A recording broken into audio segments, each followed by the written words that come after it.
You certainly need some new attackers, Roy, my boy, because you got an absolute beatdown yesterday. Beatdown. Talk us through it, Roy. Talk us through it. I want to hear it from your perspective. I want to hear it.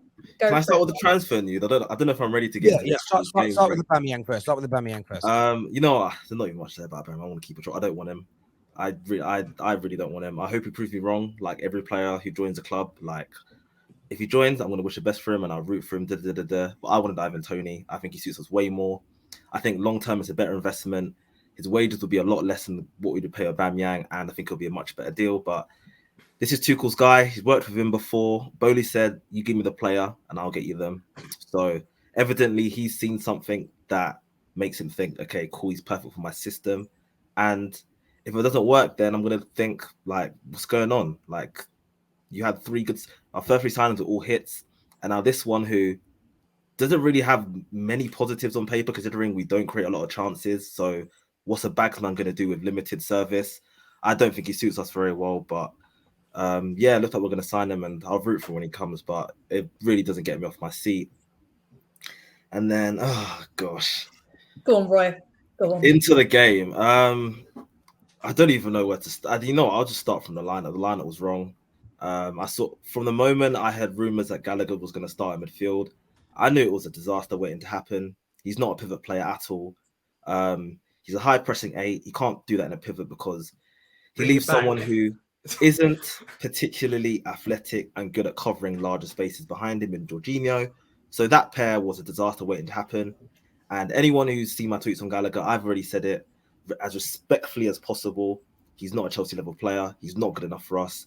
He doesn't offer us anything. He just makes him out but worse, and we don't need two of them. So I already said we should sell him. Stocks are high. He had a fantastic season at Palace. Now, if he stinks it up for us, that stock drops. We get less for him. And he's inevitably going to be sold anyway because he's not our level. But Tuchel decided to play him. I would have put Loftus-Cheek in midfield and brought in Azpilicueta Chalobah right centre-back, because I think that's a much better pivot than Jorginho and Gallagher, even though some of our less than satisfactory performances last season, like when we lost to West Ham or when we drew with United, happened when we had Jorginho and Loftus-Cheek. But that's still a better pivot than Jorginho and Gallagher. But other than that, situation, Roy. Howler for Mendy's third time has happened. I literally tweeted, I don't know if it was at half time, but I literally tweeted 1, just fucking clear it, and 2, Gallagher's not good enough, so that's what I'm starting with. I'll never understand for the life of me why keepers don't just hoof it. Like even if he'd let it go for a corner, I would not have minded. Just don't try that shit like that, and then it backfire. That it makes no fucking sense. Like a corner is a lot better than giving away a goal. A throw-in is a lot better than giving away a goal. Just fucking get rid of it. If you lose possession, go get it back. Like this whole you have to be like R9 on the ball where you can just take on any player that presses you. Like it's complete rubbish. Like it frustrates so much. Are we kept it in now? Or is it still Mendy? Okay, let's chill for a bit. Let's chill for a bit. Let's be easy. Let's be easy. I'm still Mendy in, but his form since the start of 2022 has been bad. Has been very bad. Are we just gonna brush over the Kulu? Let's not brush over Kulu. Let me get to that until I spoke about Gallagher, spoke about the lineup, spoke about Mendy. Like I'll get into that. Like I'll round up. Look, it was a howler of a mistake. It's completely inexcusable, and I hope he got a tongue lashing from Tuchel, because that can't happen again. And he already cost us against Madrid doing that, so he needs to cut that shit out. But Koulibaly, centre back, I rate very highly, respect very highly, and still do rate highly after getting sent off. I just think it was just a bad day at the office. It happened to the best of us. Like Saliba scored an own goal this season. Van Dijk gave away a penalty against Fulham. Koulibaly got sent off against Leeds. Like it happened to the best of us. Like it's fine. As in, I just think it was a case of he went in too aggressively. He got turned, and he didn't have that burst to catch up. And obviously, twice he had to yank his guy. I don't know. The second time. The second one's a chokehold. The second one, he clotheslines him around the neck. The second one's not really excusable, but again, in the moment, he probably just thought, "Oh, he's got away. Let's see if I can just he was on. That's thin ice. early signs, though, Roy. Let's be honest, because when you guys signed him and he no. was on this show, I told you guys that Koulibaly has this. He has this thing. He's a really good defender, but he gets caught out in bad positions and he tends to get skinned. I've seen it happen to him in Serie A loads of times. You're gonna mention that now one time he's getting exposed for it. past him. Go on, George. Do your pro. The Kulusevski one, it happened. There's only one Kulu that can do it the right way, but Koulibaly now. He got skinned by who was it? Was it Dan James in the first? I think it was Dan James. I can't remember who the second one was. Dan James in the first. Joe Galhart was the second one. Yeah, I hear the and he's literally the exact same way. And for me, that's going to happen so many times this season. He's I think you're overstating it. Like, look, we're 3 games in. He's just setting foot in the Premier League. I hear what you're saying, but just like Thiago Silva, he gave away. He had a criminal start to his Chelsea career, and he went on and became the player we all knew he could be. So I just think it's a game where he's not really used to the intensity of this league. So when he pressed and got turned he got ruined, let's be honest. Got skinned. I just think that's something he'll be more prepared for going into upcoming games. And I don't expect it to happen again because the player of his ability shouldn't be doing that again. So, yeah, it was a stupid red card. And it makes the thing that gets me, though, he gets skinned. It's not like he fouls him because he got skinned. He fouls him. The player takes another 2 touches or sprints he gets away from him. And then he just takes him out. Yeah, he gets away from him, which is annoying. But Roy, I feel we're being too political and nice here. There is no way that like it's fine, it will be fine. You know what? I'm going to be perfectly honest. Like, fine, I was out and about during the final half an hour, so like I couldn't really be on like any streams or anything. I couldn't really be on any streams or anything like that. But just know I was very, very angry. I told Terry like I was fuming. I just couldn't come on to say it. But like, if you want me to be angry, like you just caught me when the anger's unfortunately died down. But like they just wanted it more than us. They wanted it more than us. Roy, I want to ask you a question. I may not be your opinion per se, and I want to get people's takes. I've been in this game a long time, and the way I'm seeing some Chelsea fans tweet about Tuchel, oh, come on, bro, don't say that.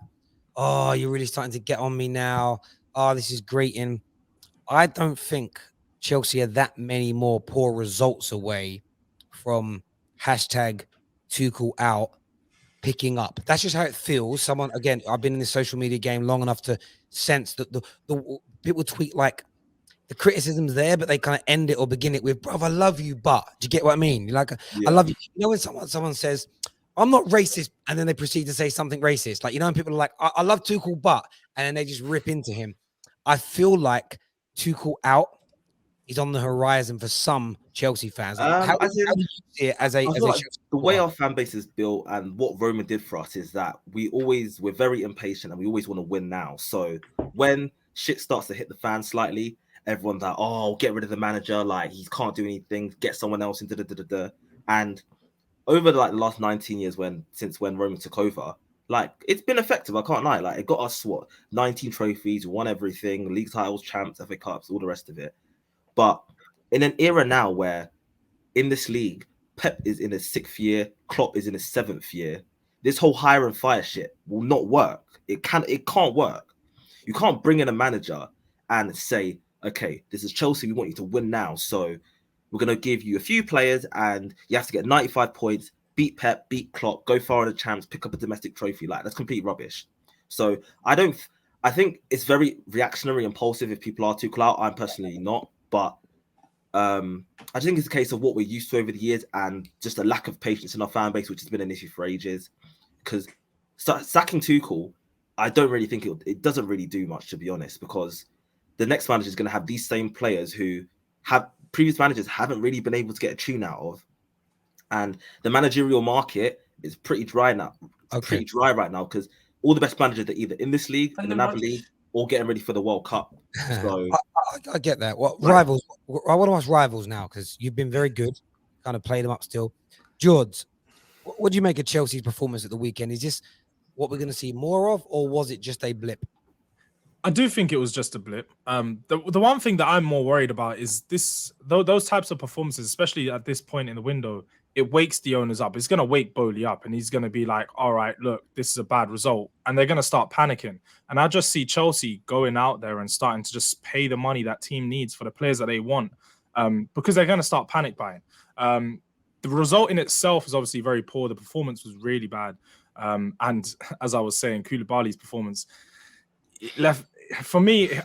It wasn't unexpected. I've seen this of him so many times in Serie A, and I think it's going to happen to him throughout the season. It doesn't take away from him being a bad defender, but with one of the player who's got one of the most red cards in the whole of Europe in his position, it's something that you just have to accept about his previous season. He's only got one red card a season, and I'm not saying he should get red cards, but as in, I just hope this is the one time it happens, and the rest of the season is all good. It may be, and it's not just red cards. It's little yellows. It's loose fouls. It's the point that you're going to lose challenges and give away free kicks in positions that you don't need to be. But I'm not taking away from him as a player at all. But still, losing him for the next 3 games is still. It's only one. It's only one. It's not straight. Is it only one now? Yeah, so yeah. Got 3 red.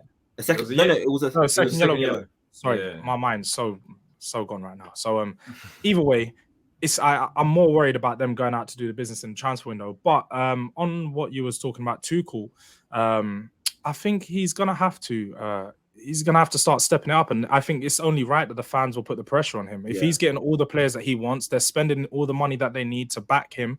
If a manager gets backed and he doesn't perform, the fans are more than right to call for his head, and that's what I believe. The past 2 league seasons, they keep saying that he hasn't had his team, and that's been the main excuse, is he hasn't had his team. All right, cool. We give you your team now, perform, and that's all that I can really say on that. He has to perform.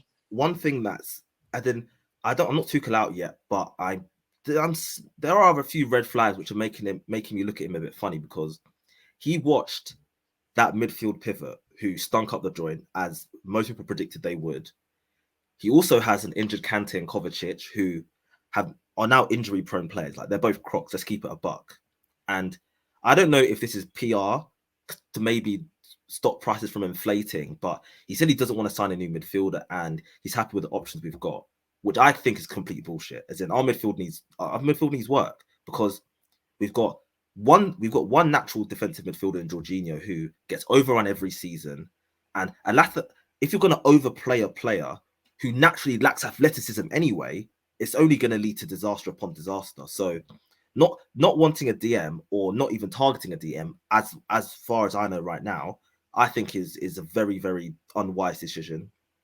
And sorry, I just need to correct you, Roy. I did check that stat. Koulibaly has the most red cards of any player in the top 5 leagues since 2017. So trust me, it's a problem.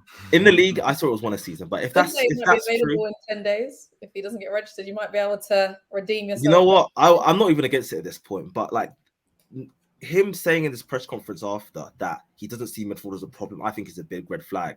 Because like I was saying, we've got injury-prone midfielders.